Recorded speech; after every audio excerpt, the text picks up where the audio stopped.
the slightest chance of changing the path in which our world is taking slow. It makes sense that the smallest little voice can make the loudest noise. And if they try to tell me my own fate, I'll turn it around, won't hesitate.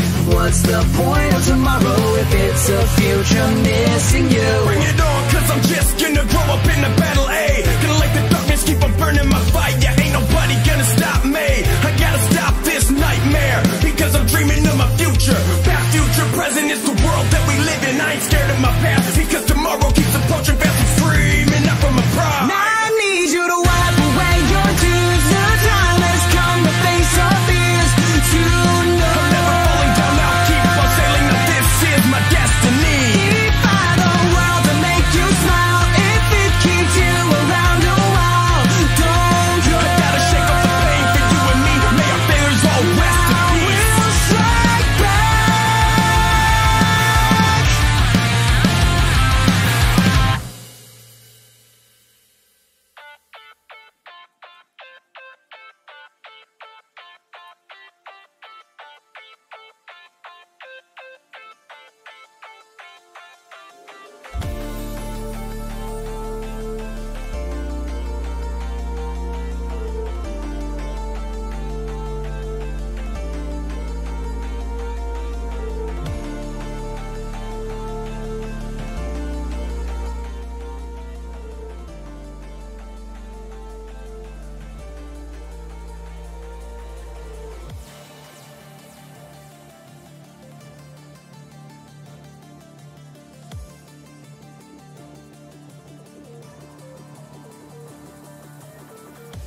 Hello, everybody, and welcome to this playoff match between KFC Wicked Zingers and Moonstone Gaming. I'm a little off kilter here because Sultan was late. I'm just going to blame him right off the bat and publicly shame him. It's our first time casting, so not a good look off the bat. But how are you? How are you feeling as these bands are flying through? Yeah, I'm feeling good. A little sleepy, hence the reason I was a little late. But I'm not really surprised with the bands until now. Like just the casual Enchanter plus Senna bands coming towards the way of Moonstone. Just the fact that they can almost flex those champions anywhere from mid to bot lane is just pretty strong. And then on the other side, just I guess it's just the mainly meta picks, right? The Seraphine, Sivir, and then Silas just means that maybe the side of Moonstone is looking to go for those like really strong ultimate combos that we can see. So just predetermined bans, I would assume.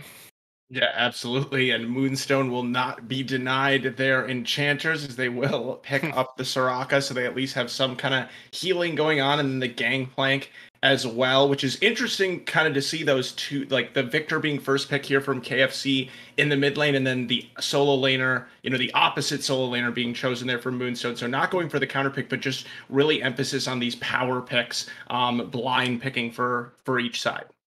Yeah. Well, Victor, I think it's been a long time since he just joined the meta as like one of the safest mid laners. Right. It's hard to really do anything. Yes, he's immobile, but he pushes the wave really fast. The gravity field also helps him to get away if he doesn't have his flash. Still, pretty much if you have a Trundle or something, you can still gank him, but safer than most mid laners. GP on the other hand, it's a really hard lane, just lane dominant champion. My previous experience with Irelia into GP is that Irelia wins if the Irelia player is actually really good on the champion. But I think this is a matchup where if Slumber Pig is better on GP or has more experience on GP than King Mike has on Irelia, then that GP is going to be really strong. Just being able to make use of your passive as GP just dishes out a lot of damage, where Irelia's main idea is okay, I do my combo, use my W to wait for my CDs and go back in. So I think as long as we saw the draft here, it just kind of depends on how good these players know their know the laning phases for these champions. Yeah, and it's interesting to see here. Just King Mike with the blind pick on the Aurelia. Is a heavily played champion from him. Looking at his OP.GG, really heavily leaning towards specifically the Aurelia, the Gangplank, and then the Camille. So already with the Gangplank being taken away, he kind of has to make a choice between those two if he wants to get one of those top picks. But like you said, not necessarily a super hard counter per se to Gangplank like most matchups for Aurelia. It's gonna depend on that skill matchup, and it's also very flippy. I feel like as far as kills could definitely go back and forth, and then eventually probably will snowball in one way. But as we see the second round of bans here, getting a lot of takeaways in the jungle. And on that note, I did want to just point out that the KFC Wicked Zingers normally their starting jungler and I believe captain as well is Shady Gecko, who is not playing tonight. We got Cade in the jungle instead. So has appeared previously in the CCS this split. I'm trying to remember which team. Maybe it was Nameless. I think Love it was. Stage. I think he was on Love Stage and Rush, if I'm not wrong. Well, if he's done two, then that would be that's I'm not sure. Well, anyways. Wait, can you only be on two teams, or is three the max? Teams, but I know he played for Rush before in other Investigate. leagues. Twitch chat. Let's get on it. If anyone's listening, we'll know.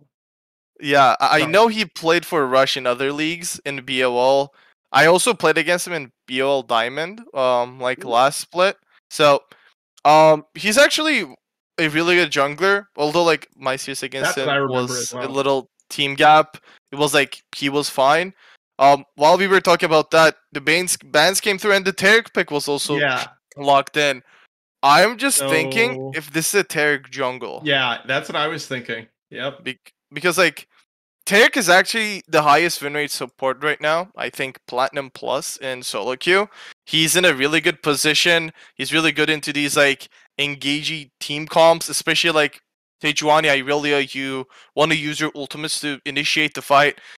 When that Tarek ult comes through, it kind of neutralizes that and then gives the enemy team, or like gives your team to like kind of reposition yourselves and then fight it again with what you have. I'm just not sure about the Zyra pick. Like, if I had to guess, this is what, like GP top, Tarek jungle, Soraka mid, with like Kate Zyra bot lane. Where like Kate Zyra actually smashes Jinx Sona in lane. So I wouldn't like just doubt the bot side. It's just the mid jungle, you know. Yes, there's a lot of healing. I don't know if you guys follow, but Light Rocket too. He's a Tarek jungle main. That guy does some really interesting things. He actually, like, Tarek can outfight most bruisers that you would assume they would win, but he just out heals them. So I don't know. Like the team comp can work, but like their late game damage is just so heavily reliant on this GP where the matchup might not even go well for him. So I think it's going to be really like the pressure will be on Slumberpick's shoulders. Like he has to win lane, he has to get ahead. If they have those conditions, their team comp will work perfectly. But I feel like if they're not, like if this Gangplank is getting smashed, Tarek is not having the effect he wants in the jungle, then it might be kind of rough.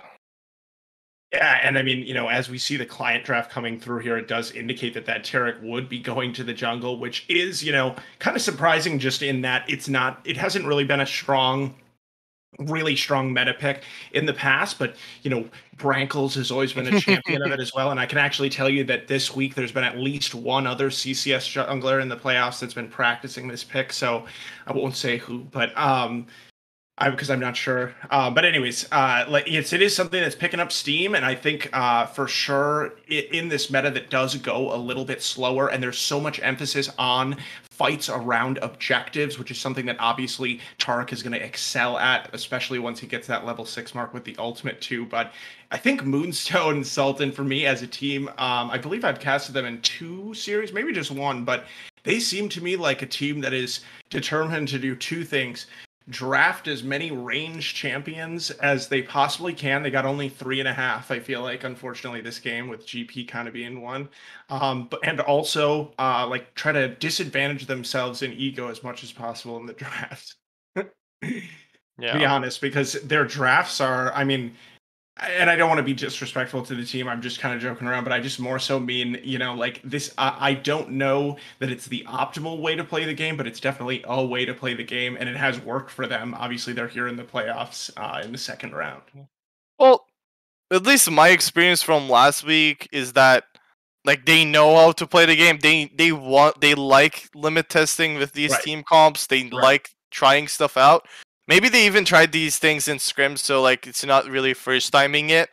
Like, yeah, no, like I practice it. Yeah, like I've seen. I think I was like checking their flex games with each other like last week before the series, and they were actually playing Soraka mid pretty common. They would pair it up with Ramus. They would pair it up with Zen. Tarek, not too similar to those champions, but like still has CC, can fight people in the jungle. Especially when you combine Tarek Soraka, it's just like so much healing, right? And if they can actually roam together, 4v4 fights would really be a pain for the blue side here. Like fried chickens, they would turn into fried chickens after Gangplank gets fed and like has that much healing behind each other. Yeah, I think that, let's be respectful, I think that you meant the wicked Zingers, you know? Oh, I know, but let's be specific. But so we conclude with the draft. There's no trades that come through, so we are going to end up, you know, seeing Sultan with the exact right prediction here. But speaking of predictions, going into this first game, You know, you gave some of your sort of, thoughts about the win conditions here with the top lane being so important for Slumber Pig. Which team do you think is going to take it home in this first game? And then, I don't want to give you an advantage, so I also need to hold you to your prediction for the series overall before we go to the break. Okay, so I'll give my series predictions first. I think it's going to be a 3-1 for Moonstone. But I also think this first game will go over to the Wicked Zingers. Zicket Wingers? Which one? Wicked Zingers. Okay, that makes more sense. Yeah, because I feel like the Irelia Sejuani has that potential to shut down GP in the side lane. And since they don't really have any actual frontliners, they might even be able to burst Tarek with that before the ultimate comes through. So I kind of favored their draft a little bit more. All right, well, we will just see if that is correct. But just before we go into this short break, I did want to mention our sponsor. You know who it is. It's ProComps. And ProComps, if you didn't know, you probably do if you tune into the stream, but it's the first of its kind drafting tool aimed for competitive and solo queue play. ProComps allows the user live feedback and analysis on drafting, and it gives them recommendations on picks. I'm guessing that this is not something used by a team like Moonstone Gaming based on what I see, but you never know. I mean, whichever team won definitely used ProComps, and you should too. Also, there's a discount code. It's just CCS, pretty simple, for 50% off the first 3 months. We're just going to go into a very short break for a few seconds here, but we'll be right back for the Platinum playoffs here for CCS. I'm Elsa the Queen here with Sultan, and we'll see you in just a few moments.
Hello, everybody, and welcome back to the KFC Wicked Zingers against Moonstone Gaming.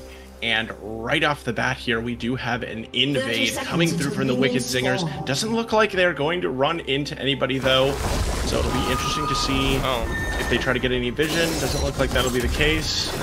One ward, so see if they try to, do anything later. That might just be trying to set up and make sure that they don't get level 1. Not sure, but yeah. Well, Tarek has the ability to solo start if he wants to. Plus, he also gets if he solo starts, Caitlyn Zarya can look to cheese level 1. I think that was what they were looking for.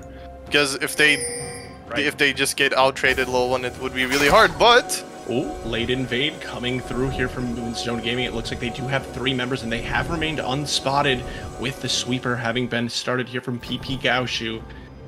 But and he started Q though. Okay, yeah. Oh wait, they don't see them.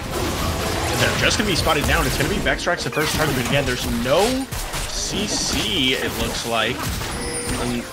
Yeah, from anyone here. So Lots of damage coming through from Berkey the Parrot with the AoE from these Jinx rockets early on, still really pumping out that damage. Oppo coming through both mid laners, but looks like they are going to return to lane, and at the end of the day, Sultan, you know, as a jungler, that cannot feel very good. Taric, not a very fast clearing champion, is going to just, you know, wander back to his blue buff, and is just getting started on it now. His clear, like, he should like go for a 3 camp at fast as well. Like, I don't think clear speed matters so much. This is just a lot of tempo lost. Like, you already have the Sejuani Irelia combo for this GP to deal with. So now, Sejuani Vul have the first gank top, and Tick is just now clearing the Gromp. Another problem was the fact that the bot lane got over, like, they just lost skirmish there, so it was just a pain for them. They want to be the ones in control in this lane. They still have the level advantage, so it will still benefit them. I think they even... The fact that the other side is still not level 2, yeah. He'll just hit it, but they probably missed the XP in the first wave. Here top lane, the Ignite is going to come down, and that is going to be enough damage with Cade paying a visit here to King Mike. And King Mike taking the Ignite, Slumber Pig opting for the TP, and it is going to be, you know, worthwhile in that instance getting the kill, and it does go on to the Aurelia as well. Yeah. Big problem here though, Cade didn't help him. Yep, and also he's was sitting on a ward. He is gonna go down. It is Ghost giving the kill. Ghost is top here from the PP Gaoshu, but we're getting trolled by the Observer, probably because Earl King is gonna make it out safely here. Did have to pop the Ghost of his own, but no flash used, so it is gonna be a 1-for-1 first blood going to King Mike in the solo though, and then Cade going down later. Yeah, it's just the biggest problem there was that Cade didn't really help King Mike to help push the wave, so he had to leave this. Okay, here's a repeat gank from PP Gaoshu. Crucially, the flash save is going to be utilized now from Earl King, who will be forced to go back to the base. And junglers do not assist in pushing lanes in this game, Sultan. Yeah, I was just thinking, I was gonna say, like, the fact that that kill even went to King Mike was because of the initial low one mistake. Cade is back here in the top lane. They're so fast at rocking that stun from the Sejuani. He's gonna take turret aggro. Now King Mike gonna go under the turret. He's gonna miss. Not gonna be able to connect on the second auto attack. And he's gonna go down. Yeah, and they still didn't fix the wave. That, like, after the initial kill, the wave has been in favor of Slumber Pig, just in front of his turret. Not crashing, they were not even able to dive because of the wave state. And then, like, Cade left again without King Mike being able to push it down. He got greedy a little bit before the kill and then kind of paid the price. That GP who gave first blood is now actually up gold, although the first blood gold is much more than a normal kill. And he also has the XP lead, farm lead. King Mike is back, but PP Gaoshu is going to be here to punish a huge minion wave there. And that is going to hurt for the Aurelia. And hey, I called it, Sultan, just saying. I said that I thought that it could be really flippy as far as kills going back and forth. I feel like Aurelia in particular, you know, is that kind of champion that, you know, it's really easy, especially once you do get that first kill, just to get a little bit too greedy and fall victim. I think what King Mike didn't realize was that Slumber Pig was actually doing fine in lane. Like, until he died to the Sejuani gang, he was doing fine. So, after Sejuani goes away, King Mike end up with a base. Another thing.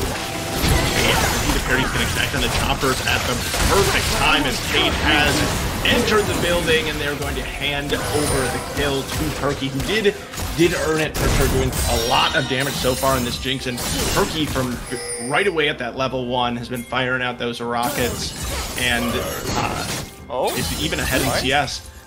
Seeing another fight here, King Mike is going to be down 1 level, but this is going to be another huge wave. But guess what? It is not a 1v1. It's never a 1v1 in the top lane. That's going to be a barrel connecting. Slumber Pig eventually is going to take this one down. Ovo with the safety ult, just to make sure that no kill goes through to trade. But that's going to be 1-3-0 here for the Aurelia now. Gangplank taking a nice lead. Yeah, and this is the Gangplank that... He's able to just leave the wave.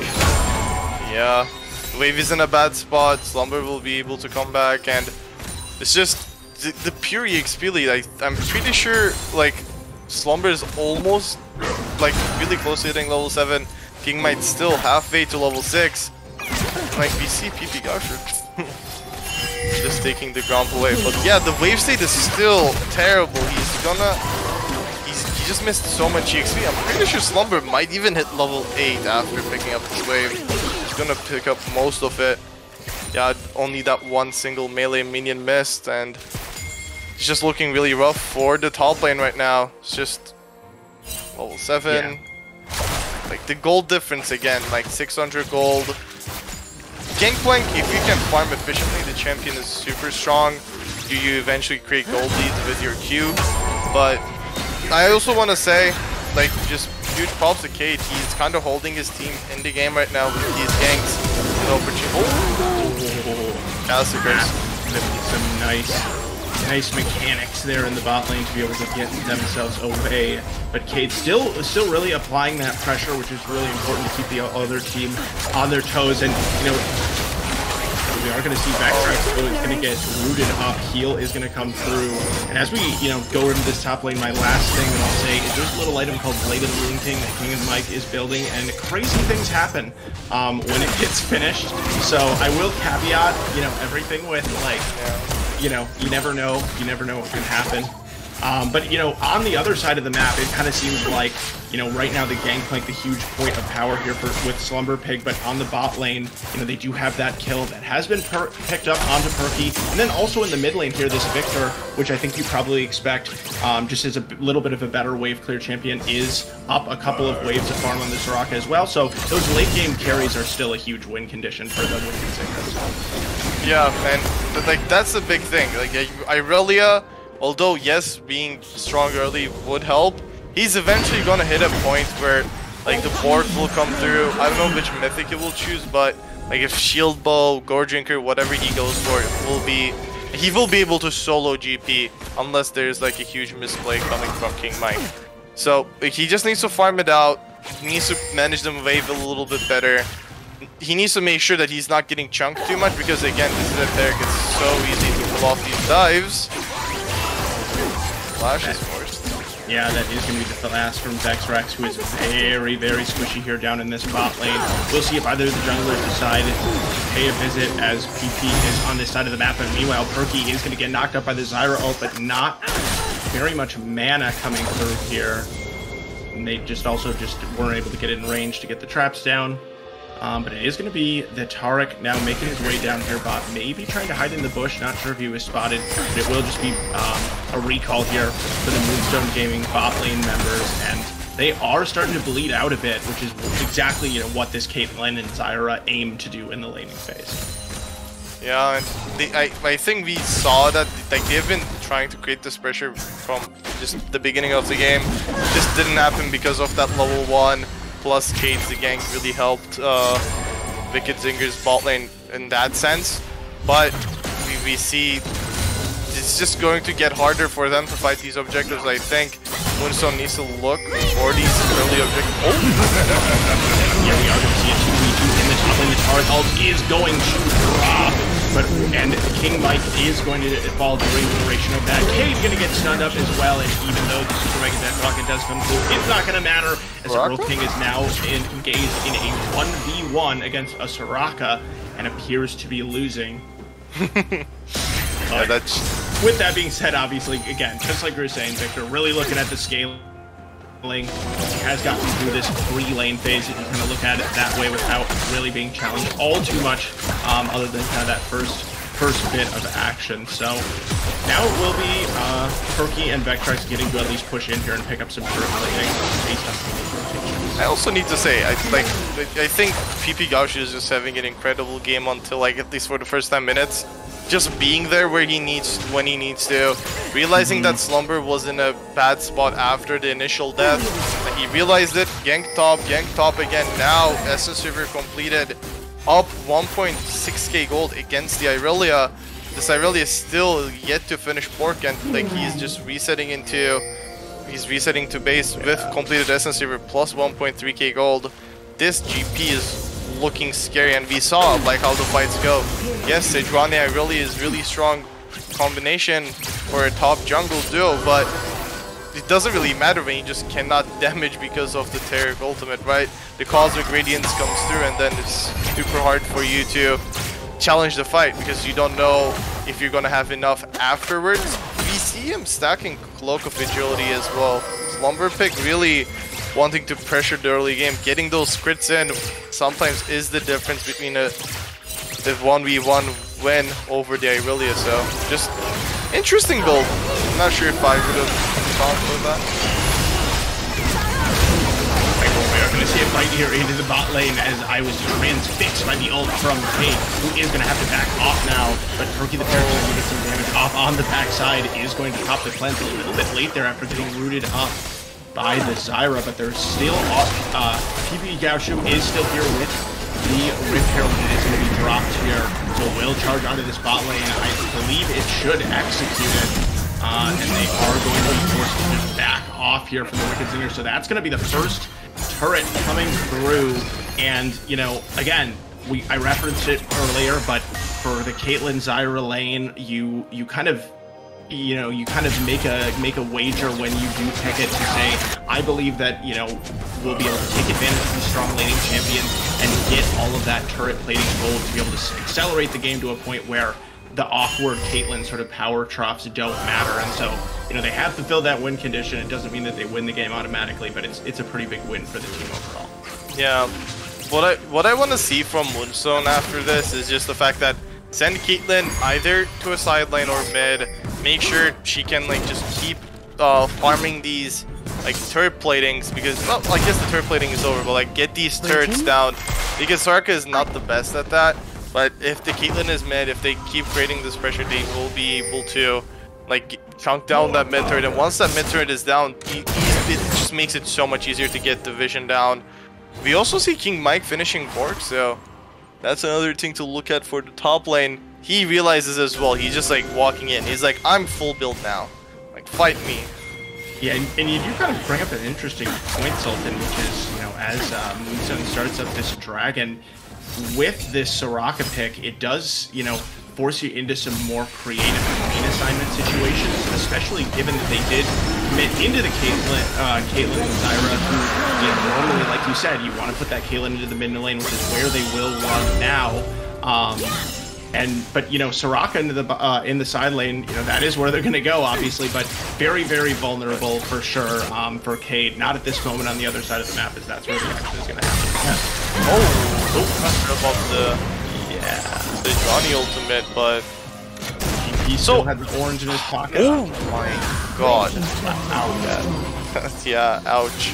But I don't know if this is a good trade. You're getting some gold onto the Jinx, but you're giving up mid tier 1. Like, your Victor is getting chunked. They don't have Sejuani ultimate. They might just lose this. Zyra ult comes through, heal off, and looks like they're fine. Oh, yeah. He turned around, but he still does not have that Glacial Prison because of the use of it onto the Gangplank in the top lane. Did not net anything out of that one. They are sieging onto this mid turret, but they don't have Perky. He's going to be caught out here, stunned up and taken down, and it's Slumber Pig.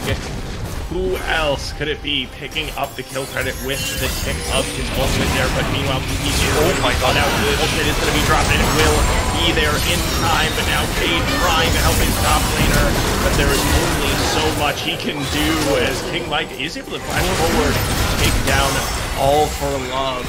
and Cade no attack, and the fight still continuing here. GP has not had enough as he still has the ghost available. Cade though onto the backline, Oboe going very, very low and is going to go down. GP now coming through from the Slumber Pig who has arrived, and he's dominating with the shot onto Cade. And this is just the ARAM fight that never ended here. Is Slumber Pig. Look at that barrel. That's after the heal coming through from the Sona. It did like I would say it did 2/3 of versus the Parrot's health bar, almost at the very least. So this GP is a problem. Not gonna have the TP though anymore. So we'll be able to join in. We'll have to commit one way or another. But it's still GP, so he'll have ult instead. He's gonna have ult, and like Mike is also not running TP. There's actually no TPs on the side of Wicked Zingers, so it shouldn't be the biggest problem. He should be like just confluent in the side lane, and like we see the mid game kind of power of this team comp, right? Caitlyn dishing out damage from range.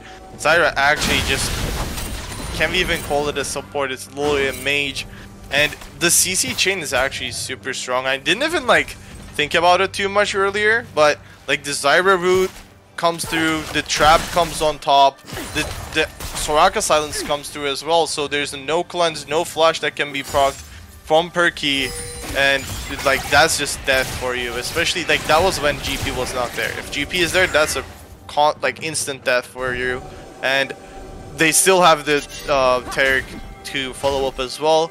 So it's going to be really hard for the Wicked Zingers squad to really fight these team fights unless they're there first. They set up the vision first so that they're not blindly face checking in. Because if you're trying to blind face check, this GP will blow you up. This Zyra will make your life hell. And yeah, and we can see just that as the zoning around the Rift Herald here, real annoying for Earl King, who just does not have access. Neither does anyone, by the way, on the side of the KFC Wicked Zingers. And it is going to be Oboe, the Cade whipping the Glacial Prison here, but will be able to pick up the stun eventually. Follow-up stun coming through from King Mike as well, but how long can she survive? Is going to go down, but Alanen has arrived, getting one kill. Can he get two? Yes, he will be able to pick it up. The double kill for Caitlyn. So diving very, very deep for the Soraka. It is a 2 for 2, right? Overall. 2 for 1. But crucially, the Caitlyn picking up those 2 kills is pretty big. I think it was 2 for 1, but 2 for 1. I would take that trade anytime. Like, yes, the Caitlyn gets kills, but now you took down the mid turret, you get some gold onto your Jinx. Now it's going to be much easier to place down vision. As I said, it's going to be really hard for them to fight unless they're the ones who are setting up the vision first. So this will give them a little bit more space in that sense. But we see like 10 seconds left. It is already the side of Moonstone setting up. Cade is not gonna contest. I'm not sure this is a soul that you want to just really give out like this. They're probably gonna look to fight on the actual soul point, but this is like really risky. This is a team comp from Moonstone where they want the extra range, they want to play around with that, and Hextech just gives